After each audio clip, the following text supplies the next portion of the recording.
திருவிளையாடல் புராணம். ஓம் நம சிவாய. நண்பர்களே, இன்று நான் சொல்லப்போகும் கதை சாதாரண கதை இல்ல. இது இறைவன் நேர்ல வந்து ஒரு ஏழை மனிதனோட வாழ்க்கையை எப்படி மாற்றினார் அப்படின்னு சொல்லும் ஒரு அதிசய கதை. மதுரையில ஒரு காலத்துல ஒரு பெரிய பாண்டிய மன்னன் இருந்தான். அவனுக்கு எல்லாம் இருந்துச்சு, செல்வம், அதிகாரம் எல்லாம். ஆனா அவனுக்கு ஒரு சந்தேகம் மட்டும். இந்த உலகத்துல உண்மையா பெரியது என்ன? அதுக்காக அவன் ஒரு பெரிய அறிவு கூட்டம் வச்சான். அரசவைக்கு பெரிய பெரிய பண்டிதர்கள் வந்தாங்க. ஒருத்தர் சொன்னார், பணம்தான் பெரியது. மற்றொருத்தர், அறிவுதான் பெரியது. இன்னொருத்தனுக்கு எந்த பதிலும் செட் ஆகல. அதே நேரத்தில் மதுரையோட ஒரு மூலையில் ஒரு ஏழை பிராமணன். அவன் பெயர் தருமி. அவன் வாழ்க்கை ரொம்ப கஷ்டம். சாப்பாடு கூட சரியாக கிடைக்காது. ஒரு நாள் அவன் நினைச்சான், நான் அந்த அரசவைக்கு போய் பதில் சொன்னா என் வாழ்க்கை மாறுமோ? ஆனா ப்ராப்ளம் என்னன்னா, அவனுக்கு ஒன்றும் தெரியாது. அவன் நேரா போய் சிவன் கோவில்ல விழுந்து அழுதான். ஐயா, எனக்கு எதுவும் தெரியாது, ஆனா நான் வாழணும். அவன் ரொம்ப ரொம்ப உண்மையா அழுதான். அந்த அழுகை யாரையும் டச் பண்ணாமல் இருக்காது. சிவபெருமான் கேட்டார், ஒரு சாதாரண மனிதன் மாதிரி. அவன முன்னாடி வந்து நின்றார். இதோ ஒரு பாடல், இதை எடுத்துக்கிட்டு போ. அடுத்த நாள் தருமி ஃபுல் டென்ஷன்ல அரசவைக்கு போறான். அவன் அந்த பாடலை படிக்கிறான். அதுக்கப்புறம் என்ன ஆகுது தெரியுமா? முழு அரங்கமும் சைலண்ட். மன்னன் எழுந்து நிற்கிறான். இதுதான் உண்மை. அவனுக்கு கண்களில் கண்ணீர். அந்த நேரத்தில்தான் ட்விஸ்ட். ஒரு பெரிய பண்டிதர் எழுந்தார், நக்கீரர். இந்த பாடலில் தவறு இருக்கு. அரசவையே ஷாக். இது எப்படி பாசிபிள்? அந்த நேரத்தில் அந்த பாடல் கொடுத்த மனிதன் மீண்டும் வருகிறார். ஆனா இப்போ அவர் சாதாரண மனிதன் இல்ல, சிவபெருமான். அனைவரும் பயந்து போறாங்க. ஆனா நக்கீரர் மட்டும், நீ யாரா இருந்தாலும் தவறு தவறே. அந்த ஒரு வார்த்தை ரொம்ப பெரியது. சிவன் சிரிச்சார். அவர் நக்கீரரை சோதித்தார். இறுதியில் நக்கீரர் உண்மையை புரிஞ்சுகிட்டார். அவர் சரணடைந்தார். நண்பர்களே, உண்மையான அறிவு என்றால் அது அகம்பாவம் இல்லாத மனசு. இறைவன் நம்மை சோதிப்பார், ஆனா ஒருபோதும் கைவிட மாட்டார். மீனாட்சி அம்மன் அவதாரம் மற்றும் சிவன் திருமணம் ரொம்ப பவர்ஃபுல் ஆனது. ஒரு பெண் குழந்தை பிறந்து உலகத்தையே வென்று இறைவனையே திருமணம் பண்ணுற கதை. மதுரையில உரத்துல ஒரு பெரிய பாண்டிய மன்னன் இருந்தான். அவருக்கு எல்லாம் இருந்துச்சு, ஆனா ஒரு பெரிய கவலை மட்டும், குழந்தை இல்ல. அவரும் ராணியும் தினமும் பிரார்த்தனை பண்ணினாங்க, எங்களுக்கு ஒரு குழந்தை வேண்டும். இறுதியில் ஒரு பெரிய யாகம் நடத்த முடிவு பண்ணாங்க. அந்த யாகம் நடக்குது. மந்திரங்கள், தீ, பக்தி. அந்த நேரத்துல ஒரு அதிசயம். அந்த அக்கினியிலிருந்து ஒரு பெண் குழந்தை வந்தது. ஆனா ட்விஸ்ட், அந்த குழந்தைக்கு 3 மார்புகள் இருந்தது. அனைவரும் ஷாக். அப்போ ஒரு தெய்வீக குரல், இந்த குழந்தை சாதாரணம் இல்லை. அவள் தன் கணவரை சந்திக்கும் போது 3வது மார்பு மறைந்துவிடும். மன்னன் அந்த குழந்தைக்கு பெயர் வச்சார், மீனாட்சி. மீனாட்சி சாதாரண பெண் இல்ல. சின்ன வயசுலேயே வீரம், தைரியம், போராட கட்டுக்கிட்டா. அவள் வளர வளர ஒரு ராணி மாதிரி இல்ல, ஒரு போராளி.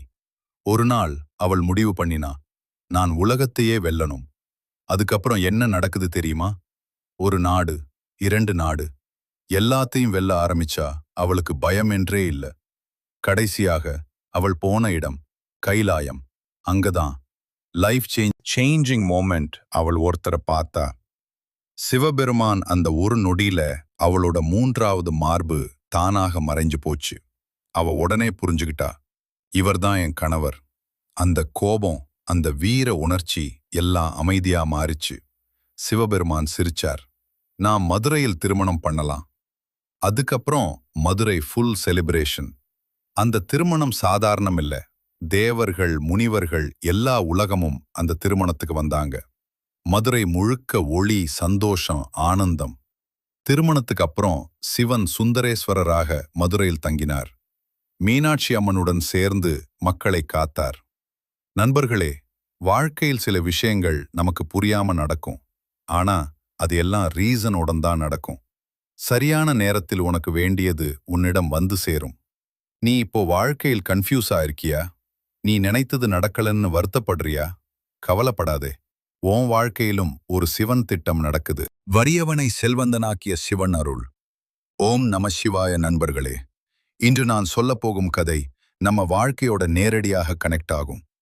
நான் நல்லவனா இருந்தும் என்னாலால ஏன் கஷ்டம்தான்னு நினைச்சு பார்த்ததுண்டா? அதுக்கான பதில் இந்த கதையில இருக்கு.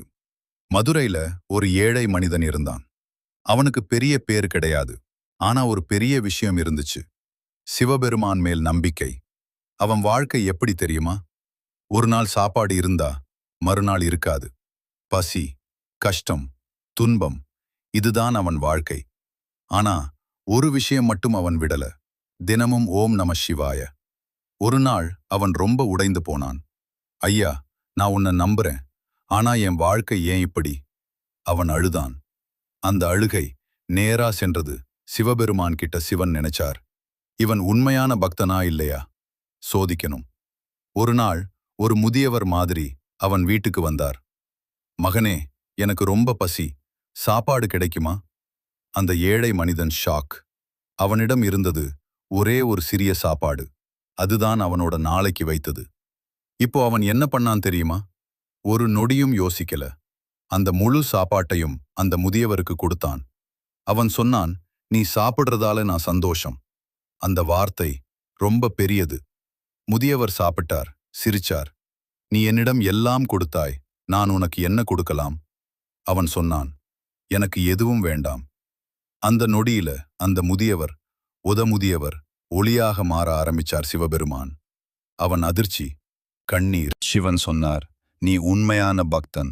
உன் மனசுதான் உன் செல்வம். இனி உன் வாழ்க்கையில் வறுமை இருக்காது. அந்த நாள் முதல் அவன் வாழ்க்கை ஸ்லோலி மாற ஆரம்பிச்சது. வேலை, வருமானம், அமைதி, சந்தோஷம். ஆனா முக்கியம் என்ன தெரியுமா? அவன் மனம் மாறல. அவன் இன்னும் பக்தியோட இருந்தான். நண்பர்களே, கொடுப்பவன் தான் உண்மையான செல்வந்தன். நம்ம நல்லது ஒருபோதும் வீணாகாது. இறைவன் சோதிப்பார், ஆனா மறக்க மாட்டார். நீ இப்போ கஷ்டத்தில் இருக்கியா? நீ கொடுத்தது திரும்ப வரலன்னு நினைக்கிறாயா? கவலைப்படாதே. நீ செய்த நல்லது டபுளாக திரும்ப வரும். அகம்பாவத்தை உடைத்த சிவன். அறிவு இருந்தாலும் அகம்பாவம் இருந்தா என்ன ஆகும் அப்படின்னு காட்டும் கதை. மதுரையில ஒரு பெரிய பண்டிதர் இருந்தார். அவருக்கு என்ன தெரியும்னா, வேதம் தெரியும், சாஸ்திரம் தெரியும். எல்லாரையும் விட அறிவு அதிகமானா ப்ராப்ளம் என்னன்னா, அவருக்கு அகம்பாவம் ரொம்ப அதிகம். அவர் எப்பவும் என்ன நினைப்பார் தெரியுமா? என்னை விட பெரிய அறிவாளி யாரும் இல்லை. ஒரு நாள் அவர் அரசவைக்கு போய், யாராராலும் என்னை தோற்கடிக்க முடியாது அப்படின்னு சவால் விட்டார். அரசவையில் இருந்த எல்லாரும் சைலண்ட். யாருக்கும் கான்ஃபிடன்ஸ் இல்ல. அந்த நேரத்துல சிவபெருமான் பார்த்தார். அவர் சிரிச்சார். அறிவு இருக்கு, ஆனா நான் தாழ்மை இல்லை. அவரை மாற்றணும் என்று முடிவு பண்ணார். அடுத்த நாள் ஒரு சாதாரண மனிதன் மாதிரி அரசவைக்கு வந்தார். சாதாரண ட்ரெஸ், சிம்பிள் லுக். யாரும் கவனிக்கவே இல்லை. அவர் மெதுவா சொன்னார், நான் உங்களுடன் போட்டி போடலாமா? அனைவரும் சிரிச்சாங்க. இவனா போட்டி? ஆனா அந்த பண்டிதர் சிறிது கேலியோட, சரி பார்ப்போம். போட்டி ஆரம்பிச்சது. அந்த மனிதன் கேள்வி கேட்க ஆரம்பிச்சார். உண்மை என்ன? நீ யார்? அறிவின் எல்லை எது?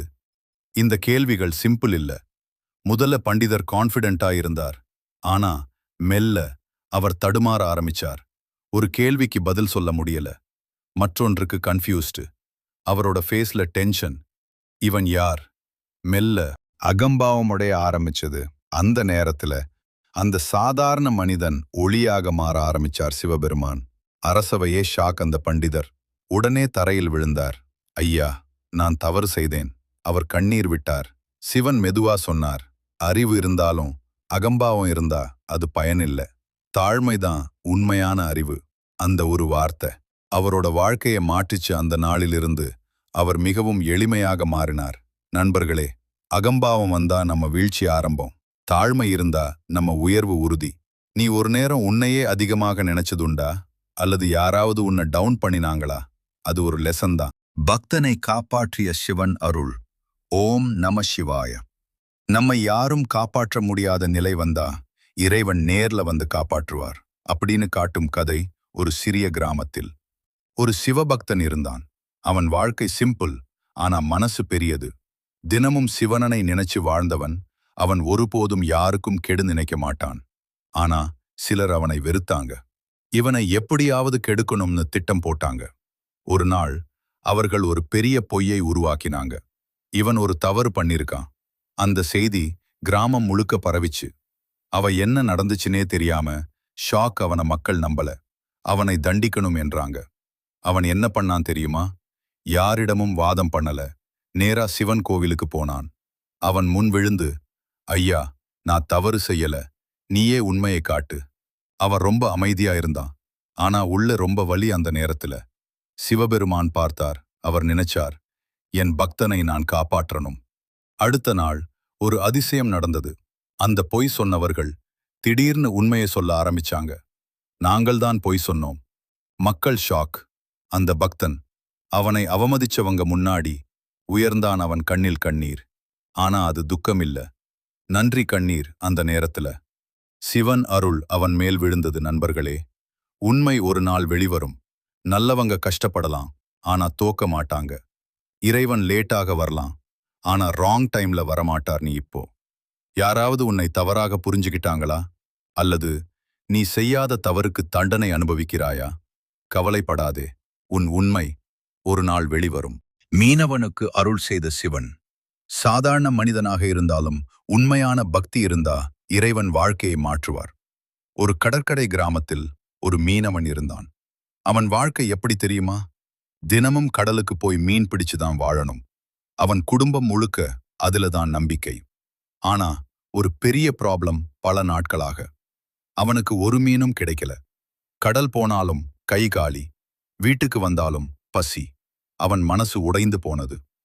ஒரு நாள் அவன் கடலோரத்தில் உட்கார்ந்து ஓம் நம சிவாய என்று மெதுவா சொல்ல ஆரம்பிச்சான். ஐயா, நான் உன்னை நம்புறேன், ஆனா என் குடும்பத்தை காப்பாத்து. அவன் ரொம்ப உண்மையா பிரார்த்தனை பண்ணான். அந்த நேரத்துல சிவபெருமான் கேட்டார். அவர் நினைச்சார், இவனுக்கு நான் உதவி செய்யணும். அடுத்த நாள் ஒரு சாதாரண மனிதன் மாதிரி அந்த மீனவனிடம் வந்தார். நாளைக்கு இந்த இடத்துல வலை வீசு. மீனவன் யோசிச்சான், இவர் யார்? ஆனா அவன் நம்பினான். அடுத்த நாள் அந்த இடத்துல வலை வீசினான். அவனுக்கு என்ன கிடைச்சு தெரியுமா? ஒரு பெரிய மீன். அவன் சந்தோஷம். அந்த மீனை எடுத்துக்கிட்டு வீட்டுக்கு வந்தான். அதை வெட்டினான். அதுக்குள்ள என்ன இருந்தது தெரியுமா? ஒரு பொற்கொடி மாதிரி பிரகாசிக்கும் நகை. அவன் ஷாக். அவன் அதை அரசவைக்கு கொண்டு போனான். மன்னன் அதை பார்த்து, இது ஒரு அரிய பொக்கிஷம். அவன் மீனவனுக்கு பெரிய பரிசு கொடுத்தான். அந்த நாள் முதல் அவன் வாழ்க்கை மாற ஆரம்பிச்சது. பசி இல்ல, கஷ்டம் இல்ல. ஆனா முக்கியம் என்ன தெரியுமா? அவன் பக்தி மாறல. அவன் தினமும் ஓம் நம சிவாய சொல்லிக்கிட்டே இருந்தான். நண்பர்களே, இறைவன் உதவி செய்யும் வழி நமக்கு புரியாது. நம்பிக்கை இருந்தா அதிசயம் நடக்கும். நீ இப்போ முயற்சி பண்ணியும் ரிசல்ட் கிடைக்கல, கவலைப்படாத. நீ போடுற வலை காலி வரலாம், ஆனா ஒரு நாள் அதே வலை உன் வாழ்க்கையை மாற்றும். விவசாயியை காப்பாற்றிய சிவன் அருள். எவ்வளவு முயற்சி பண்ணினாலும் ரிசல்ட் வரலன்னா அந்த நேரத்தில் இறைவன் என்ன பண்ணுவார்? ஒரு கிராமத்தில் ஒரு விவசாயி இருந்தான். அவன் வாழ்க்கை ஃபுல்லா நிலந்தான். விதை போடுவான், உழைப்பான், பயிர் வளர்த்துக்குவான். ஆனா அந்த வருடம் மழை வரல. நிலம் உலர்ந்தது, விதை முளைக்கல. அவன் தினமும் வானத்தை பார்த்து காத்திருந்தான். இன்னைக்கு மழை வருமா? ஆனா ஒரு துளி கூட வரல. வீட்டில் என்ன நிலை தெரியுமா? பசி, கவலை, பயம். அவன் மனசு உடைந்து போனது. ஒரு நாள் அவன் கோவிலுக்கு போனான். ஓம் நமச்சிவாய. ஐயா, நான் என்னால முடிந்ததெல்லாம் பண்ணிட்டேன், இப்போ நீதான் உதவணும். அவன் ரொம்ப உண்மையா பிரார்த்தனை பண்ணான். அந்த நேரத்துல சிவபெருமான் பார்த்தார். அவர் நினைச்சார், இவன் உழைத்திருக்கான், இவனுக்கு நான் உதவணும். அடுத்த நாள் ஒரு சாதாரண முதியவர் மாதிரி அந்த விவசாயியை சந்திச்சார். உன் நிலத்தை மீண்டும் உழு. விவசாயி ஷாக். மழையே இல்ல, எப்படி பயிர் வரும்? ஆனா அவன் நம்பினான். அவன் மீண்டும் நிலத்தை உழ ஆரம்பிச்சான். அந்த இரவு பெரிய மழை பெய்ய ஆரம்பிச்சது. நிலம் உயிர் பெற்றது. விதை முளைக்க ஆரம்பிச்சது. சில நாட்களில் பச்சை நிறம் முழு வயலையும் நிரப்பிச்சு விவசாயி கண்ணீர் விட்டான். அது துக்கம் இல்ல, நன்றி கண்ணீர். அவன் புரிஞ்சுகிட்டான், நான் உழைக்கணும், இறைவன் முடிக்கணும். நண்பர்களே, முயற்சி பிளஸ் நம்பிக்கை சமம் வெற்றி. நாம் முயற்சி நிறுத்தக்கூடாது. இறைவன் சரியான நேரத்தில் உதவுவார். நீ இப்ப முயற்சி பண்ணிட்டு இருக்கியா? ஆனா ரிசல்ட் வரலன்னு ஃபீல் பண்றியா? ஸ்டாப் பண்ணாதே, உன் மழை வரப்போகுது.